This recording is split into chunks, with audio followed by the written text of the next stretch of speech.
Hey, what's up boys? It's Fox2. Welcome back to the channel. And in today's video, I'm going to be giving just a brief review on the coming soon Israeli platoon that will be added in one of the upcoming updates, the next major update of course. And I'm also going to be talking about a lot of the controversy and anger that's been going out to Gaijin over the fact that this is an Israeli platoon that will be added very soon. I've been seeing this a lot, especially in the comments on my own YouTube channel and in other YouTubers' channels as well. But getting on, like I said, just a brief review on this whole platoon. We have the Magach 6R and the 6B, which are the main vehicles. Obviously, the Magach 6R is the main vehicle of the whole platoon. Now, these don't look particularly spectacular or exciting to me because they are just upgraded versions, really, of the American M60. Which, while it was a decent tank of its time, I feel like it's not going to be doing that well against many of the vehicles it will be platoon paired up against at this particular tier.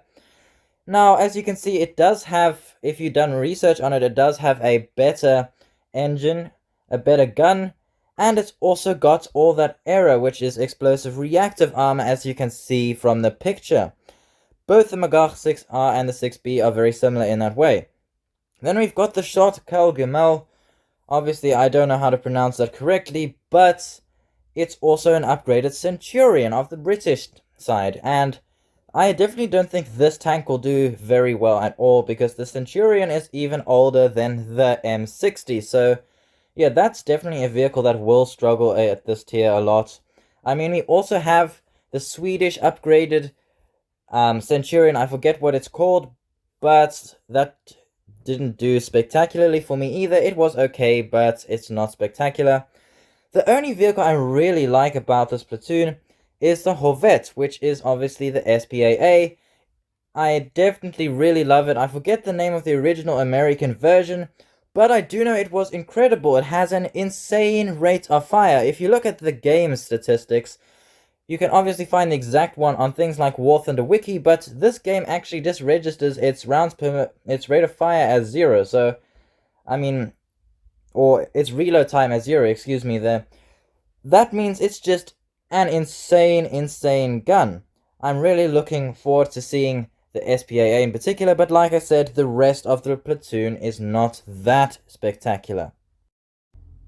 Now, moving on to all of the controversy and anger that's been going out towards Gaijin, especially in the comments section lately. This is actually something I sort of expected to see with the addition of these Israeli vehicles, because just a hint of anything Israeli and all the comments just start coming about Free Palestine, and also complaining that Gaijin must be super duper pro-Israel, and that is obviously, I don't think, is true at all.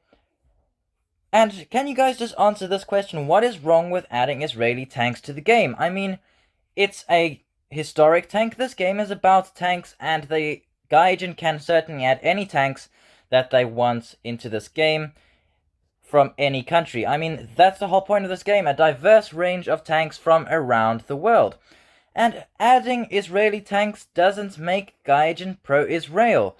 I mean, if you want to make that argument, you could argue that they're pro-Nazi for adding German World War II tanks, which were obviously built by the Nazis. Or you could say they're Stalinist because they added Soviet tanks as well to this game. So, if you want to make the argument that they're super pro-Israel now for adding these tanks, that's just not true, because you could make the same argument for all the other tanks. You know, I didn't even see a single comment complaining that Gaijin is super CCP or communist because of the fact they added the Chinese tanks in one of the recent updates. I mean, people just left them be for that. So why do you guys need to really get on them like that so much just for adding Israeli tanks? Now, I personally am a supporter of Israel, but I'm not gonna let that make me super angry if they were to add any vehicles from countries that maybe oppose Israel. For an example, I don't like Iran as a supporter of Israel, but if they were to add a special Iranian tank, maybe it's a modified version of some old Russian tank, I would accept that, and I wouldn't really be too bothered, because at the end of the day, It's a real tank out there. If Gaijin thought it's an interesting tank to add, so be it, even if I don't personally support the country that it comes from. I'm not complaining about the Chinese tanks, even though I personally don't support the CCP. And also, moving on just to the next topic, this game is not about politics, it's about tanks. We shouldn't be bringing so much politics around the world into it, because it's not about the country at the end of the day, it's just about the tanks. If you want to make this game about politics, maybe we should just remove every single tank in the game, because you could literally go back on any country and find their war crimes and things that were really bad about the history. I mean, take for an example, why don't we get rid of the German tanks, if that's the argument, because of the Nazism of the day? Why didn't we get rid of the Russian tanks because of everything Stalin was doing, and also the gulags, everything like that as well? Why didn't we get rid of the American tanks? Because they literally nuked 2 cities in Japan, killing hundreds of thousands of people during World War II. If that's really your argument, this game should have no tanks and should literally be absolutely empty. Have no tanks, because it's all about politics.